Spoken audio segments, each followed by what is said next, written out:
Imagine que t'es dans la musique, que t'essayes de faire ton petit bout de chemin, mais que quoi que tu fasses, on n'arrête pas de te voler tes idées. Du coup, t'écris une chanson sur le sujet, et on te plagie le clip vidéo de la chanson.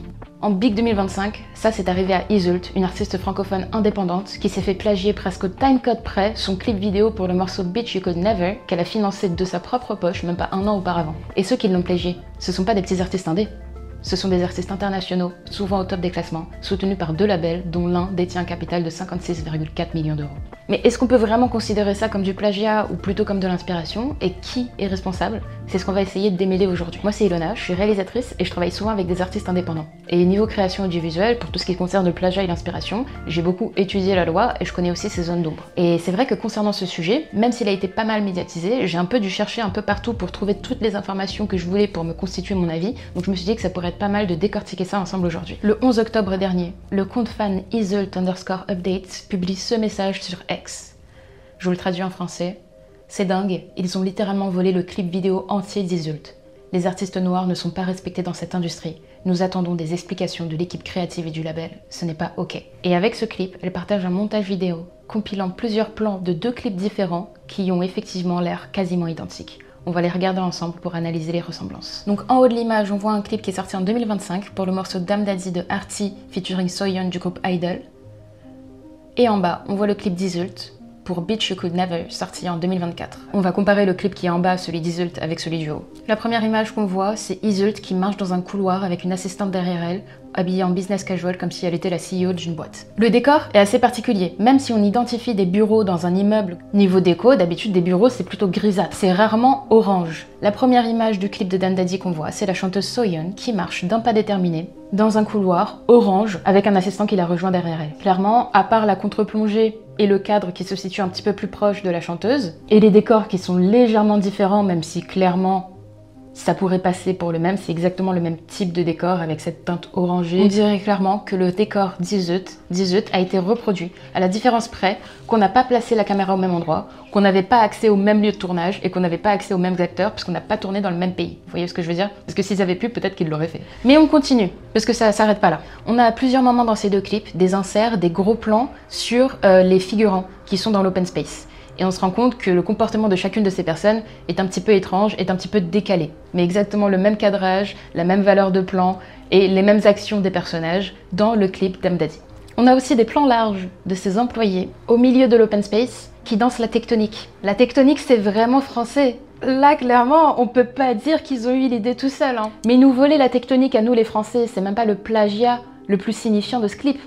Parce qu'il y a un plan qui est vraiment important dans le clip d'Iseult. C'est un moment où Iseult poursuit une employée dans une salle et qu'elle renverse des étagères remplies de fichiers et de livres par terre pour l'attraper, quoi. C'est quand même une idée que je trouve assez particulière, qu'on n'a pas tous les jours, qui arrive pas tous les jours dans la vraie vie et encore heureux.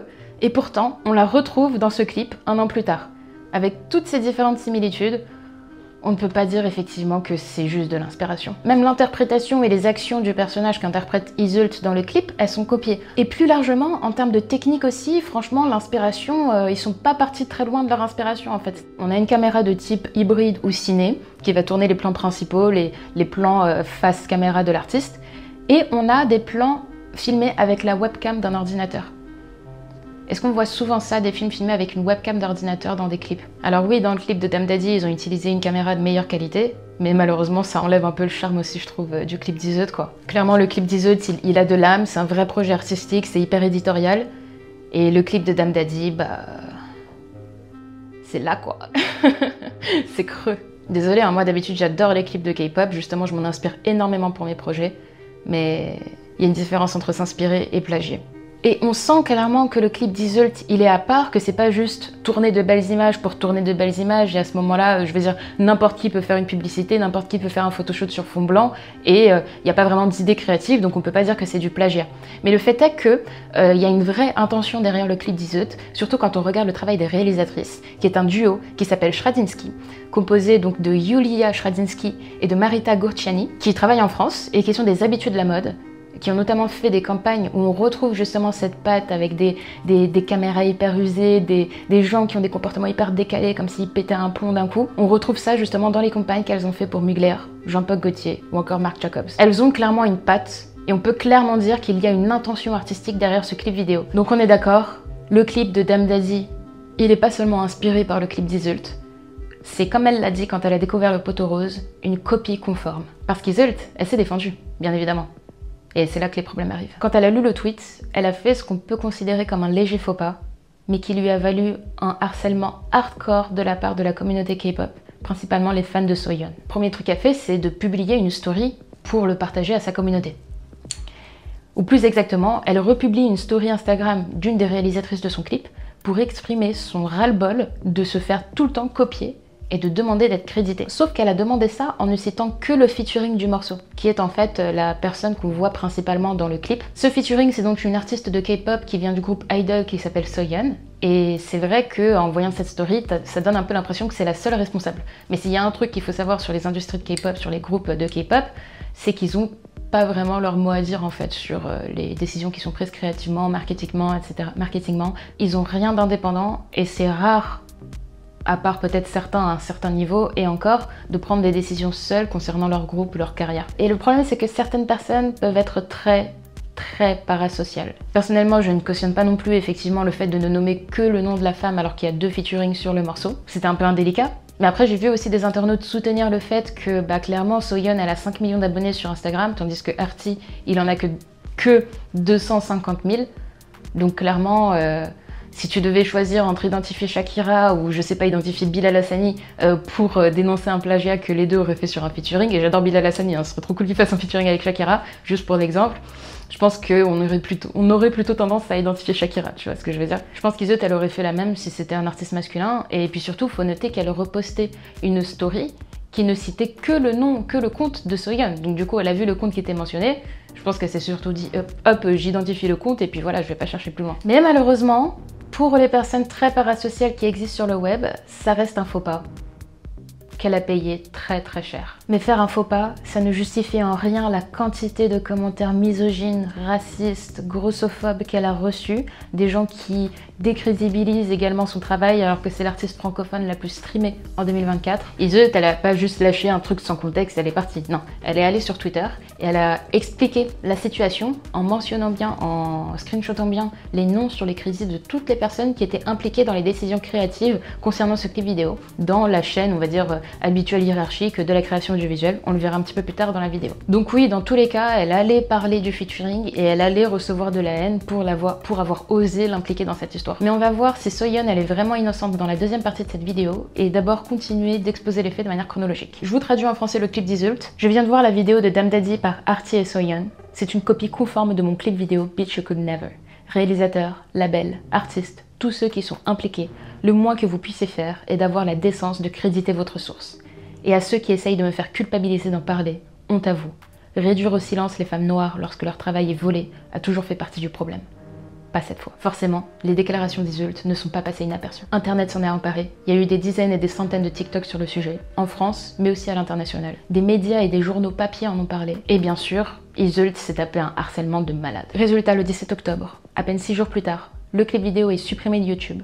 Et le label, l'artiste et le réalisateur partagent des communiqués officiels pour expliquer la situation. Je pense que jusqu'ici vous devez avoir votre petite idée de qui est responsable, mais en faisant mes recherches pour cette vidéo, j'ai trouvé des informations pour le moins intéressantes sur les personnes impliquées ou les personnes qui n'ont pas été mentionnées dans cette histoire, donc on va éplucher ça ensemble. Je vais faire de mon mieux pour la prononciation, mais comme c'est des noms propres, n'hésitez pas à me corriger en commentaire. Donc dans les crédits, on voit que la société de production s'appelle Zany Bros. C'est une société portée par un duo de producteurs qui ont produit pas mal de clips vidéo, notamment pour le label RBW qui représente des artistes pas forcément connus en Occident, donc un peu moins gros acabit. Dans les crédits toujours, on voit que le clip a été réalisé par un certain Hong Mino de la société de production Studio Achille, que le directeur de la photographie est Koo Chang-mo, que l'étalonneur se prénomme Nouvelle Vague. Pour quelqu'un qui a participé à copier un clip vidéo français, c'est plutôt un petit clin d'œil sympa. Il y avait aussi un directeur artistique dans ce clip, un art director comme ils mettent dans les crédits, qui s'appelait Min Young. Tout cela, c'est les chefs de poste, à part l'étalonneur, bien que le directeur artistique n'ait pas été mentionné dans la story, dans le tweet d'Iseult, qui a quand même mentionné l'étalonneur,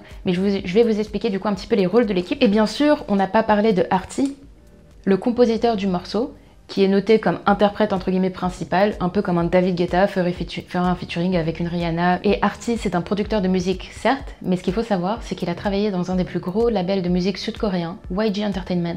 Si le nom ne vous dit rien, si je vous dis Blackpink, je pense que vous voyez un peu le niveau et la moula. Donc lui, il a composé plusieurs de leurs morceaux, Et c'est d'ailleurs lui aussi qui a lancé le label Artiesti, qui a commandé le clip vidéo à la société de production Zanny Bros. Mais avant de se pencher sur le cas de l'artiste et d'essayer de creuser un petit peu de son côté pour comprendre est-ce qu'il est responsable ou pas, on va bien évidemment d'abord regarder la personne qui est en charge des idées créatives sur un clip vidéo, qui sont validées ou non par son client, par celui qui a commandé le projet, et par sa société de production.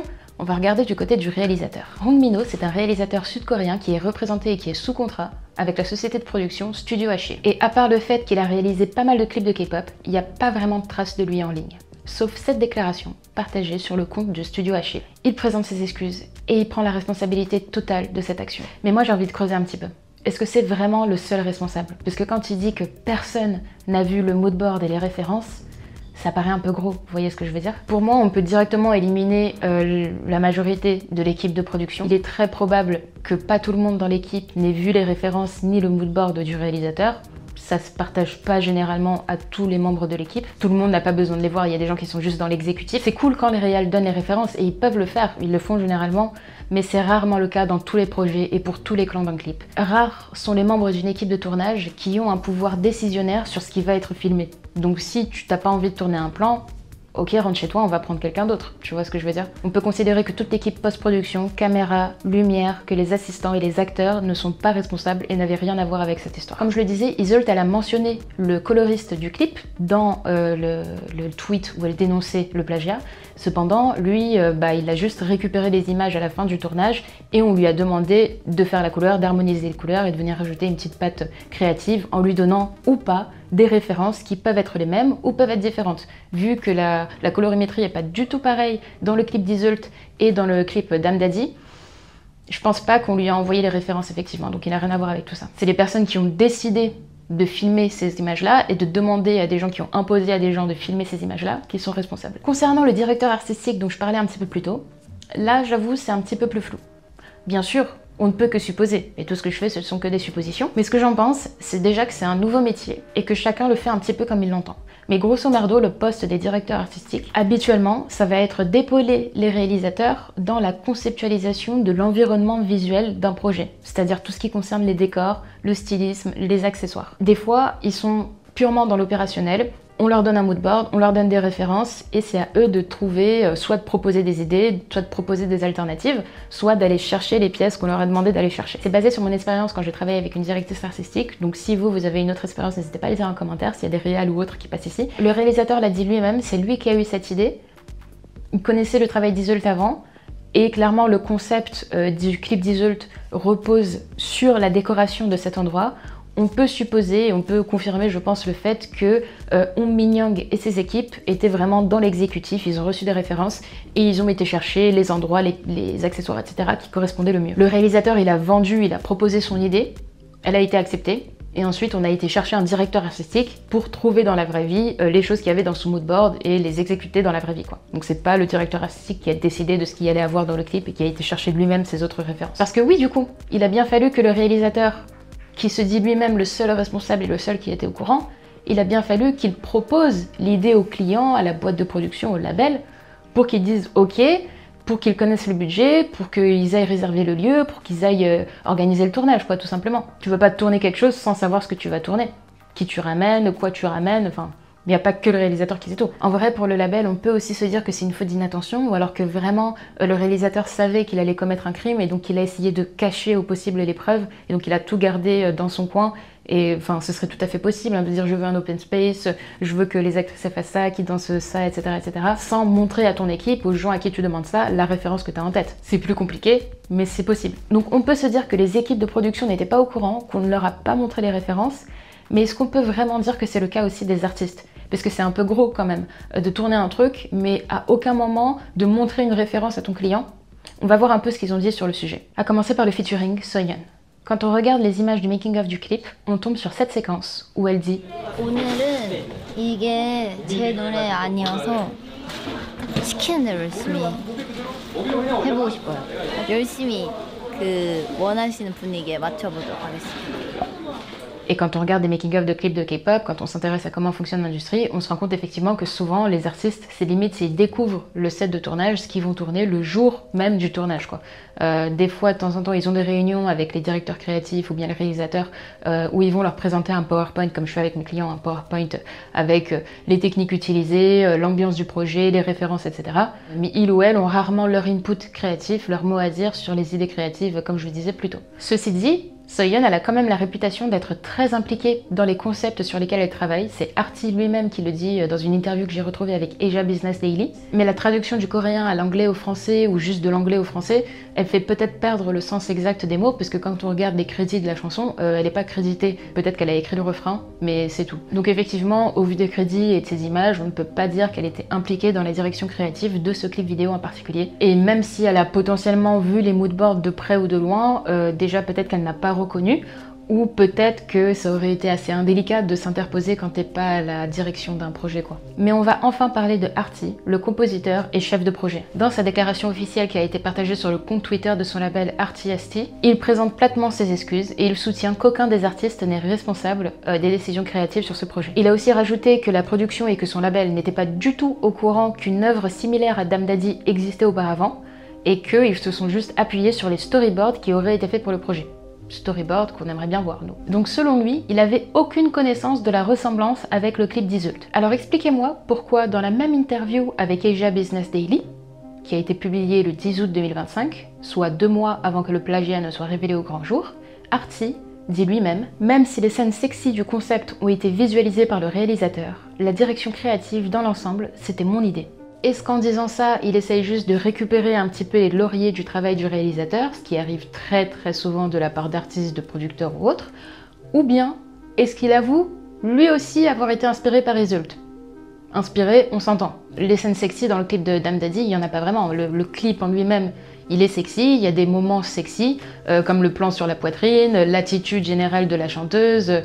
Voilà, on peut considérer que c'est un peu sexy, c'est fierce, tu vois, mais il n'y a pas vraiment des scènes sexy en mode, je sais pas, une scène d'amour ou un truc comme ça, tu vois ce que je veux dire. Donc n'hésitez pas à me dire ce que vous en pensez en commentaire, mais pour éclaircir un petit peu tout ça avant de tirer des conclusions hâtives, je vais vous partager un petit peu comment fonctionne généralement la collaboration entre réal et artiste ou avec un label. Souvent les artistes, ils ont une idée plus ou moins précise de ce qu'ils veulent, c'est assez rare de laisser la carte blanche complète à un ou une réalisatrice, et si c'est le cas, l'artiste et son label, ils vont quand même valider de près ou de loin les idées. Il faut qu'il soit au courant de ce qui va être tourné pour être sûr que ça va avec l'image de l'artiste et ce qu'il a envie de transmettre. Comme je le disais, même si j'ai jamais travaillé avec des artistes de K-pop, en général, ça va être plutôt les labels qui ont le mot final, je pense, sur les décisions créatives. Mais Arty, lui, il est à la tête du label. Donc oui, il a clairement son mot à dire sur les décisions créatives. C'est probable, comme il le dit, qu'il ait eu uniquement un storyboard plus ou moins précis, que ce soit un dessin au crayon ou un truc hyper précis fait en 3D.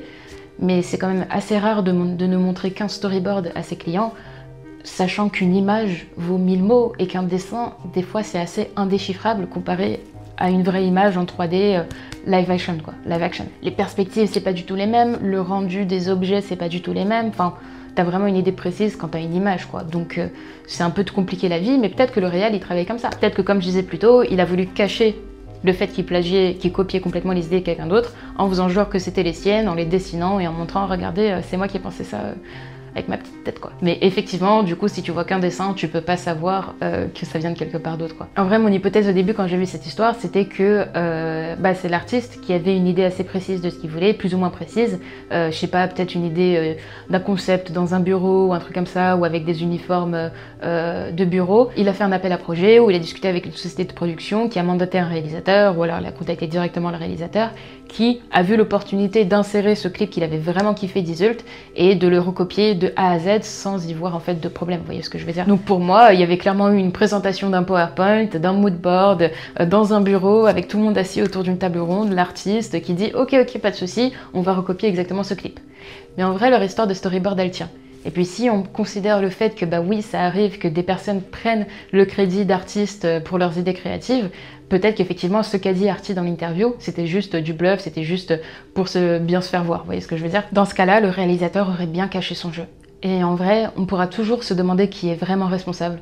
Mais il y a bien une chose qu'on ne peut pas remettre en cause, c'est qu'il s'agit bien d'un plagiat pur et dur. Parce que oui, copier scène pour scène un clip, avec le même type de décor, le même cadrage, les mêmes styles d'acteurs et de costumes, la même danse, le même rendu visuel, les mêmes tout, en fait, c'est clairement pas de l'inspiration. Et d'accord, Picasso disait que l'art c'est copier.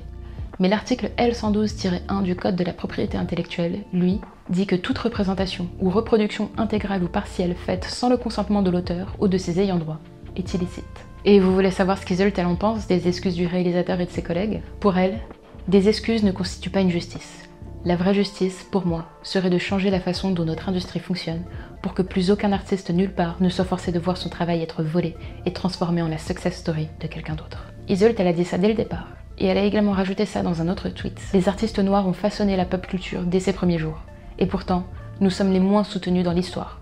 Et cela doit cesser. Parce que oui, ce qu'Iseult dénonce avec ce plagiat, ce n'est pas juste un cas personnel et isolé, c'est un acte systémique, ancré dans un système qui roule en presque totale impunité, en puisant dans la culture noire sans jamais créditer ses artistes. Et oui, il faut que ça change. Je vous partage un super article en images que j'ai trouvé sur le compte Instagram Adelphit France, dont je ne voudrais pas voler le crédit justement en m'emparant des arguments pour cette vidéo.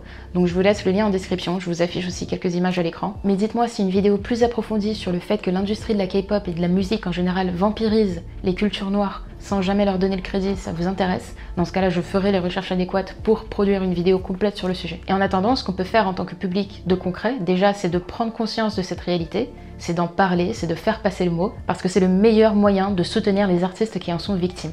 Et puis bien sûr, allez streamer Iseult. Voilà tout ce qu'il y avait à savoir sur cette affaire, sur qui était responsable de ce plagiat, qui a pris la responsabilité et est-ce que c'était vraiment du plagiat ou plutôt de l'inspiration très peu dosée. J'ai mon avis mais n'hésitez pas à donner le vôtre en commentaire, en tout respect et en toute bienveillance bien entendu. S'il le faut, ce sera modéré. Dites-moi aussi si vous validez ce format et si vous avez envie que je couvre d'autres sujets de l'actualité en audiovisuel. C'est vrai que ça fait un petit temps que ce sujet-là est passé, enfin ça fait un petit mois déjà, mais c'était quand même important d'en parler et j'ai kiffé faire des recherches. Donc pensez à vous abonner si ce n'est pas déjà fait pour voir les prochaines.